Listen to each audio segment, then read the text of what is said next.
મજા. એમાં PAN number 31 ઉપર છે કે આપણે હલકું ને ભારે, બરાબર, એની સમજ મેળવવાની છે.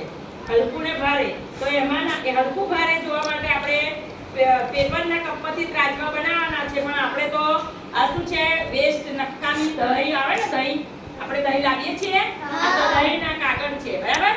દહીંના બોક્સ લાયા છે અને આ એ છે લાકડી, નક્કામી લાકડી છે અને આ દોરો છે ગોદડીથી વાળો. એટલે વેસ્ટમાંથી બેસ્ટ આપણે ત્રાજવા બનાવ્યા. શું બનાવ્યું છે?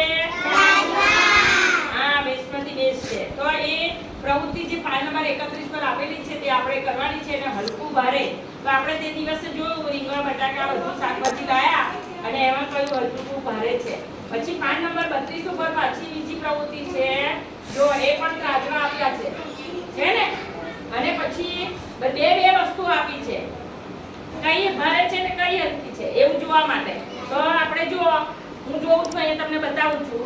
આ બાજુ જો બધા કે આ એક ત્રાજવામાં મેં એ મૂક્યું છે,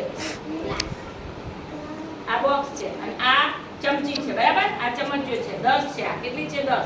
તો આમાંથી કયું ભારે ને કયું હલકું? કોઈ હોય? ચમચી ભારે અને આ હલકું છે, બરાબર. તો આવી રીતે આપણે હલકું ને ભારે નો શીખવાનું છે. બીજું, હવે મારી પાસે જો સિક્કો છે અને આ પેડ છે. તો આ બેમાંથી કયું ભારે છે અને હલકું છે એ જોઈશું આપણે.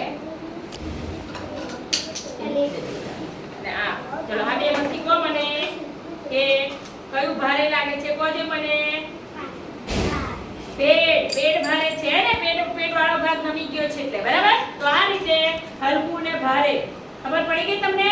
જે બાજુનો ત્રાજવાનો ભાગ, જે આ બાજુ, જે બાજુ ત્રાજવાનો ભાગ નીચે થઈ જાય એ ભાગ, એ વસ્તુ ભારે હોય, અને જે બાજુ ત્રાજવાનો ભાગ ઊંચો થાય એ હલકું હોય, બરાબર. એટલે હલકું ને ભારે ખબર પડી ગઈ. હા, સરસ.